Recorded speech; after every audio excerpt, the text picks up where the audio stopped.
everyone. Okay, let's do like a little bit of a temperature check. It's Saturday, the sun is shining. I woke up this morning and it was great. I was like, surely not all week we've had beautiful weather, and the day of Poetry and Me, that's when we get great, but the sun came out. So let's do a temperature check. So when I say, some people might know the common response, but I see a few new faces. So when I say hey, hey, hey, you're gonna say hey. Hey, hey, hey. Hey, hey. Hey, hey, hey. Hey. Okay. I feel like I'll give you all a minute. I feel like the temperature's gonna pick up. But thank you all for coming to Poetry and Me Live. I am your host, it's your girl, A the Poet.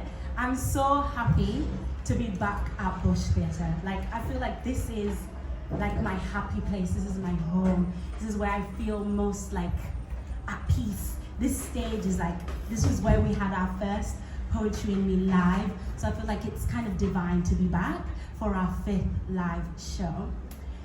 Okay, so if you don't know what Poetry and Me Live is basically I interview a few poets. So we have 3 amazing featured poets this evening. We have Miss Kelly Avor.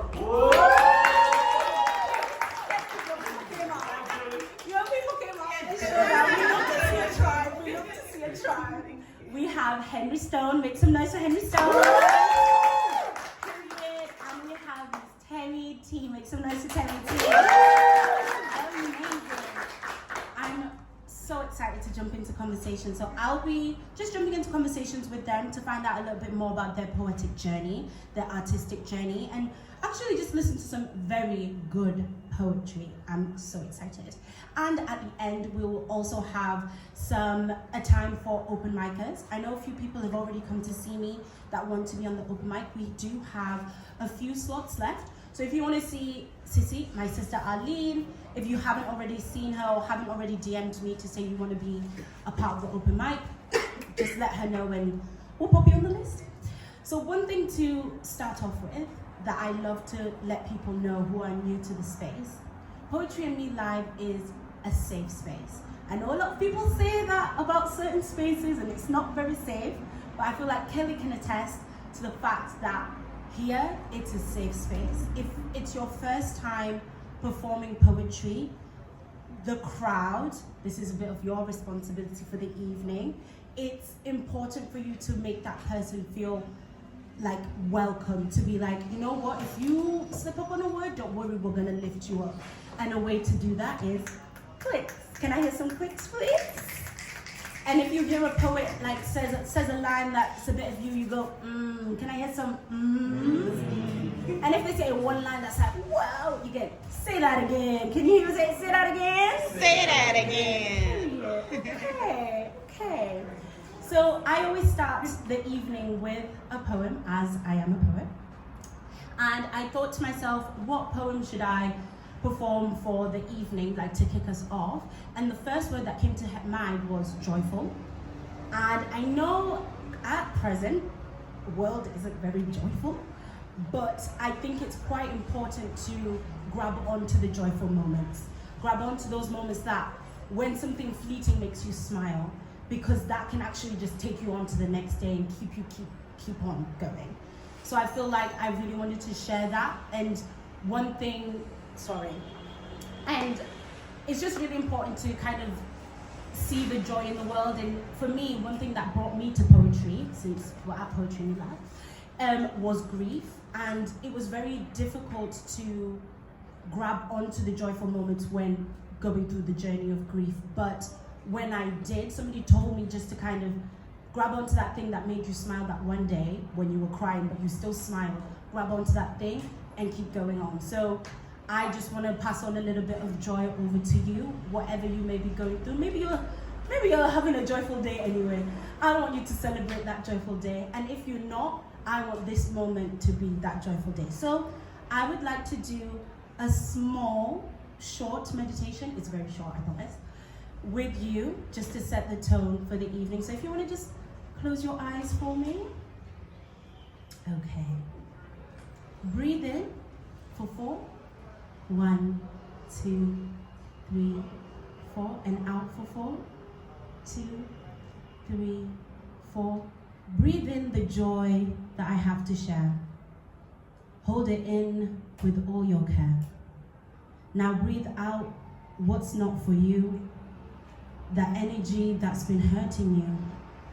And for the next 3 hours, we see you, we love you, and we celebrate you. Okay, since I've passed on, you can open your eyes. Since I've passed on a little bit of my energy over to you, I'm going to be performing Protect Your Energy. Because I've given you some energy, so you're going to have to protect it, okay?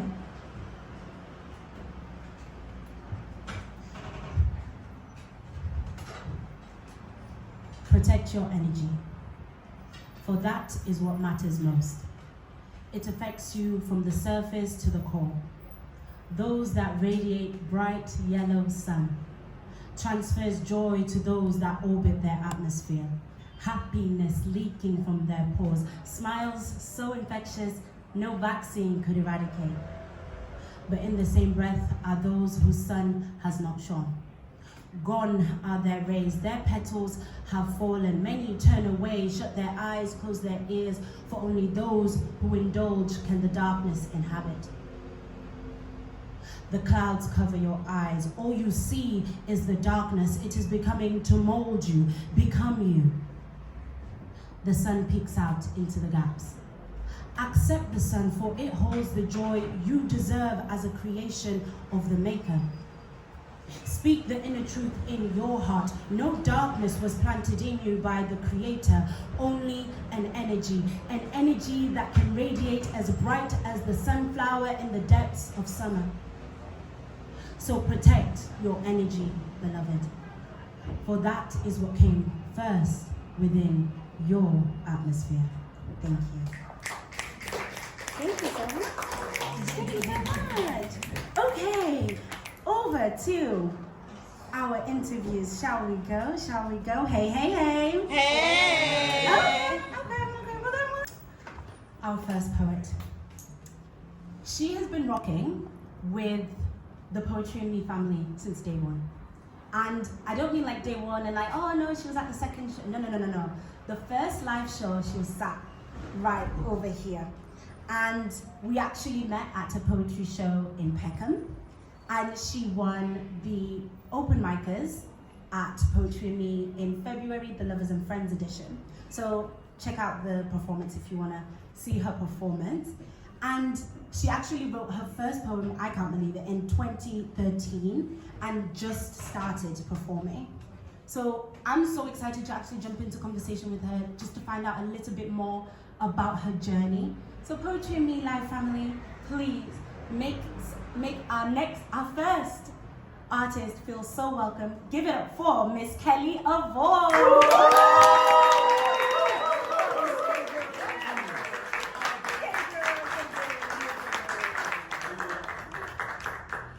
Hello. Do you want to pull the mic a little bit closer? How are you doing today?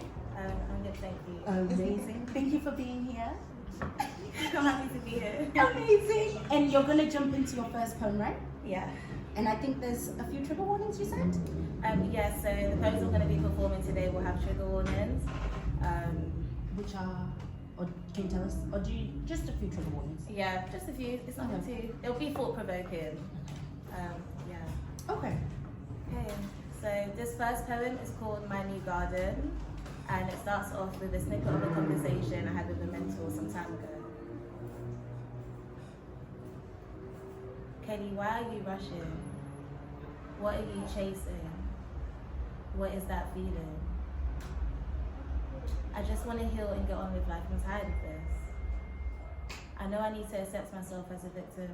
I just don't like the thought of it. And I know we can say survivor, and I don't even want to be that. I don't want to be a survivor of anything.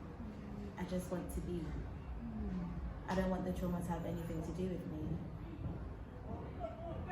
What happens if you slow things down, Kelly? Time frame is a thing for you. It shows up in different ways. Look at that time pressure. Where does it come from? I didn't know, so I prayed on it, and then God revealed it to me. I used to be ready to die. You see, I thought this moment now was my first real attempt at creating my garden. didn't realise I did it in 2008 when I couldn't carry this burden. It all came back to me, so clear and vividly. Crying on my knees, begging God to save me. I prayed He'd take me, every night for like a year, just wanting that pain to disappear. Yet, still He woke me every day. And now I understand that cliche. The power of your tongue and your heart's unspoken song. Back then, I accepted myself as a spirit and renounced my earthly life. Because God wouldn't take me, and He knows why. So I'll just wait for paradise. I wanted that eternal peace they speak of, you know? No flesh, just vibes with the most divine. So suicide wasn't an option for me, because I didn't want to jeopardize that invite. But it turns out, the paradise I was seeking is within me. He's allowed me to come full circle with my mistake, and it's freed me. His light was always within me. The mistake was not wanting to live my life, neglecting my garden and putting it to the side, not caring if everything died. I would take my watering seeds to nourish everybody else's gardens before mine. And yet, still He woke me every day. And now I understand that cliche, living in the moment. It used to take me a week to get through the month and a day to get through. No, it used to take me a week to get through the month and a day to get through the week. Zoom past the chores of life so I could be reunited with my mind. When I felt my true self, abandoning my body in human strife, patiently waiting for my day in paradise. And yet, still He woke me every day. And now I understand when they say our body is a vessel. My first garden couldn't give anything useful to anyone, even myself. It was destroying my mental health.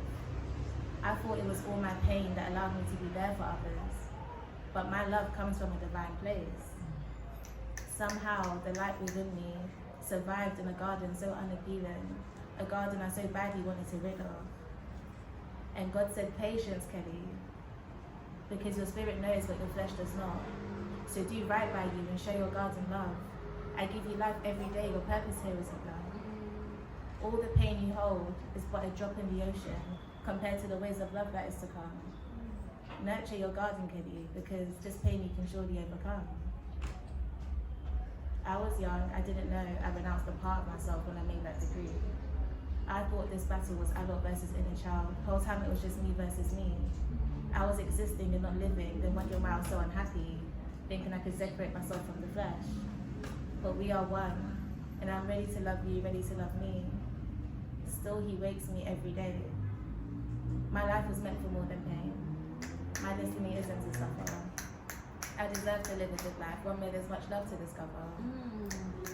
Kelly, we've been presented with the opportunity to nurture a new garden. A garden where we are one, using the power of my tongue and my heart spoken song. My light gives grace to the new seeds and plants that are now growing and learning to take their place in this new garden of hope and love.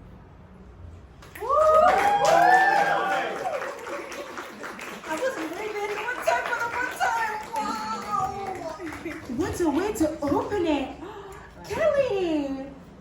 That was beautiful. No, that was really beautiful. Thank you so much. One time for that.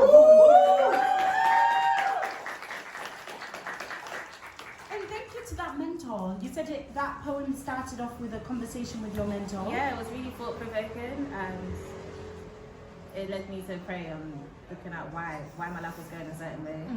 And sometimes it just stems from a seed that was planted years ago. Yeah. And that seed is not growing anymore. No, We're not watering that seed. That's not the garden we're in anymore. Beautiful. And when would you say that? Because you said that it's been 10 years of your writing journey. Would you say that poem came from the beginning? Where would you put that in the journey? This poem is from a few years ago. It is from a few years ago. I just kept it hidden because I've been writing. I just haven't really been performing. So. Okay. Yeah. And now you are performing your first feature. Yeah. Can we say congratulations? Thank you. First of many, we are manifesting all of the performances. What was it like at your first open mic performance. What was that experience like for you? Oh wow. I've come a long way from there, but I was really, really nervous. Yeah. But it was so good because everyone was so supportive. But I think I put so much pressure on myself to memorize the piece in such a short amount of time, so it just added to the pressure. But it was a great experience. The outcome of it was awesome, and I connected with many people, so it was nice. What was the first performance at Poetry, or was it a different? It was at hello, somebody. And would you? Because I feel like you're really good at storytelling. Because I feel like I was on that journey with you within like the garden, and from the conversation with the mentor to the garden, it all very much flowed. Have you ventured into any other forms of storytelling? No, not yet. But I am thinking a bit more about where this can take me, where my spoken word can take me, where the poetry can take me. Where would you want it to take you? We're all about power of the tongue. You said it. Let's manifest. I'm not too sure. I'd like to get to a point where I can support other people to use it as a form of, let's say, therapy or a form of healing. Sometimes you just need an avenue to have a voice where maybe you didn't have a voice in that situation. Yeah. I'd like to get to that point. That's beautiful. That is beautiful. And you know what? Poetry is powerful in that sense of giving someone a voice when they feel voiceless. You're absolutely right. And what I don't want to say. With regard, was it painful to write that first poem, or was it more cathartic? What was the emotional journey like to write that first piece? I was actually pretty happy to write it. Okay.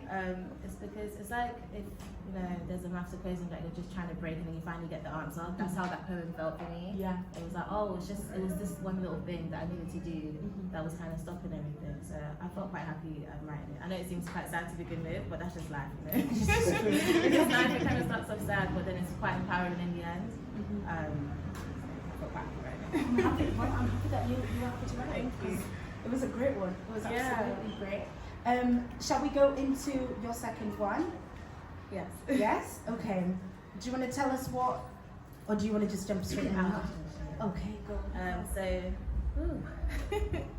This second poem is called Mark, and it's dedicated to my dear cousin, and it also starts with a backstory. I couldn't wait to come and tell these troublemakers this. I finally found a loophole to demand some respect. With one foot in their room and the other foot where it should be, I yell out, I'm your auntie, you have to listen to me. Yes, I am. Your grandma is my bad sister, so your mom is my cousin, and I'm your auntie. Of course, I was met with laughter. Then Mark said a life-changing line to me after, which was once an innocent enlightenment memory that turned into our joke, but now something that haunts me. He said, you're not my age mate. I said, yes, I am. Plus, it'll be my birthday and I'll catch up to you. Mark was like, how? Then went on to explain, with bare attitude, by the way. But I remember the feeling of learning something new that was the truth. You're always going to be older than me, and I can't catch up to you. He won. I had no comeback. I was speechless and felt doomed, because when they told me to get out, I had to remove my one foot that made in the room. I just had to. When I turned 28, I cried and cried and cried, because this innocent memory came back to haunt me. Two truths I once accepted are no longer truths, and it's altered the chemistry of my mind. Because I was always wrong, and Mark was always right. Mark, you said I couldn't catch up to your age.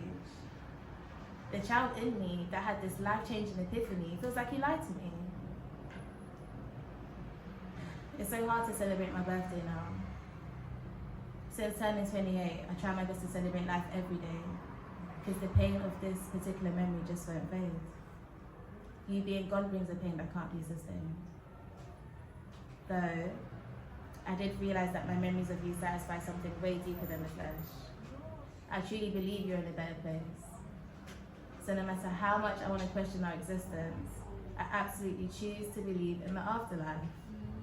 Otherwise, how else will we reunite? part of us left with you, Mark, and so much of you remains here with us. I know we all wish we could have more of you sometimes, way more than sometimes, for a lifetime. I mean, you're no longer here, but you're still here. Because when I was hurting, you paid me a visit in my dreams. You brought me so much peace. And somehow made me able to forgive. The people that wronged me bad, yet treated you right. They loved you. You showed me that those who are bad to some are good to others. You gave me a new view, a new lens of life to look through. You did that. In one visit, in one dream. You removed the hatred from my heart and aided in healing me. I can no longer be angry they got more time with you than me. Because my love for you weighs more than what they did to me. You need me, the one to free me. Mark, I still just wonder what we're meant to do, or what you do when we cry for you. What do you do when we have you in our hearts and minds? Do you make your presence known to us one at a time, or are you ever at once? I wonder what you've discovered and know of. I know you're living it up though, because you've got forever to rest. And the way you lived your life reminds us to never settle for less. Because as us Ghanaians say, you be doing up, guy. And Mark, you definitely did it the best. Our motivation and not our downfall. My age mate, in this life and the next. Long live Mark Dante, Mr. Pakes.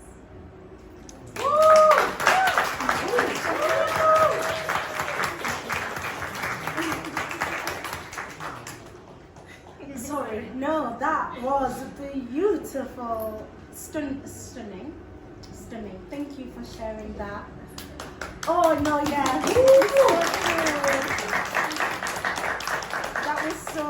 that was so nice. And you know what? Like, I feel like that's one of the joys of poetry, is that you touched on, of course, the journey of grief, but I'm sure people in the audience can say that they felt when they were going through grief, they felt to the pin drop the same thing. That's probably what got me. So thank you so much, because it takes a vulnerability to be able to share that in front of people that probably didn't know him or did know him. And thank you so much. That was so Thank you. I was happy to share it. Oh, no, thank you. Oh, okay. I feel like that's probably really just spun me. No, don't apologize. I feel like it's actually quite beautiful, because like I said before, like there's joy in like sharing those moments within poetry. In that, you've healed a little bit of me, like with your words, and I don't know if anybody can. Yeah. I you can tell me. You can say book. But yeah, no, I feel like I saw nods. You saw nods. Like you've just held our little grief journey together. So we definitely appreciate it. So you mentioned that you started writing in 2013. What's that journey been like from 2013 to, it's been 10 years now, so what's that journey been like for you? It's been a form of therapy for me. It's been a form of healing. So I think I've got to the point now where over the years I'm just finding it a healthy thing to do. I write about nearly everything and anything. Something will just come to mind and I'll jot it down, and then something else might happen in life and you find yourself back at that same thing you jotted down, and you just end up building off it. And that's just how the process has been for me. But I see how important it is to even just journal. Eventually what you're journaling can become poems. But I feel like God gave me the talent to it just comes out that way. But it's been a smooth journey. It's been really healing, and it means a lot to me. Poetry, I've been able to write. And we appreciate that gift that God has blessed you with, because you got us out with you crying on the stage. We appreciate it.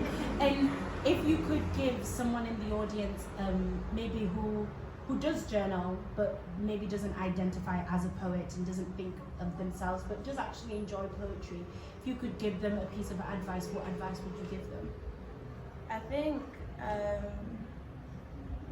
you should just think about what you love most, or what you enjoy about life most, no matter how small it is.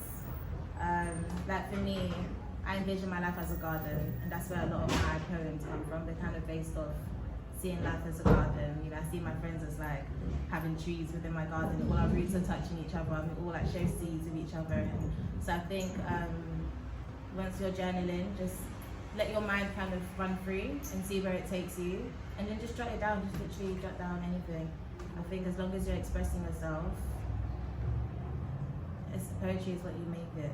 As long as you're expressing yourself. That's the advice I think. Beautiful. Thank you. Was that good advice? Are we going to take the advice? Yes.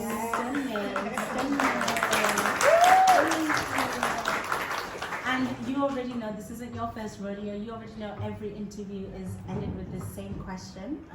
If you could spend 24 hours with anyone, dead or alive, who would it be? Oh, somebody was like me. That's what you said. Who would it be?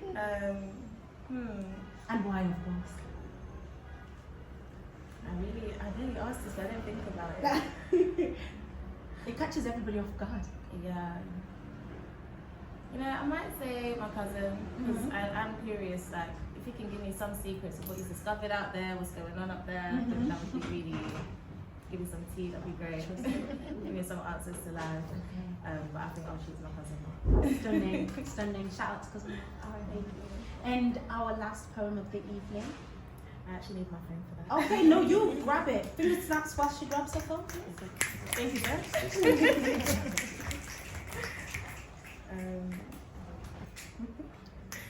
So, this last poem is called "What Do You Bring to the Table?" Oh, I wonder. Such a fun question. Yeah. What do you bring to the table? Depends on who has provided the table. If you, then I bring nothing, not even myself. There's simply no room for me there. Say it, sorry. You went over some people's heads. The man for me. Say it again.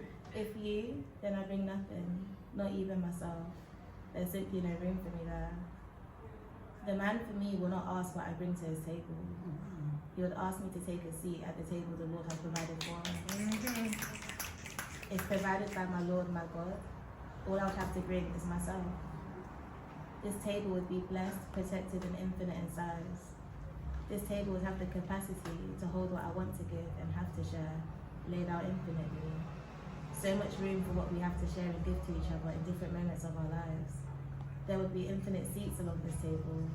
We can move up and down this table infinitely, finding the perfect answer, perfect scripture, perfect meal, to match our changing appetites in life, to satisfy each hunger. For with my Lord I do not lack, nor shall my partner. I would only have to bring myself, as with whoever the Lord has invited to sit at this table with me. Infinite stability and room for us to share throughout our lifetime. To your table, I bring nothing, not even myself. That's all. Please, Poetry and Meat Life Family, please, that was great. Sorry. So before you go, like, to say that was like your debut feature headline slot, those 3 poems are chef's kiss. Thank you, I appreciate it. I really enjoyed all 3. Like, if you could post them so then I could listen back. Well, I'll have the footage, but still, we'll definitely post the footage on my YouTube, but on yours, so more people can see it, because those were so, like, you need to, like, more, please. Thank you. So give it up for Miss Kelly Avor.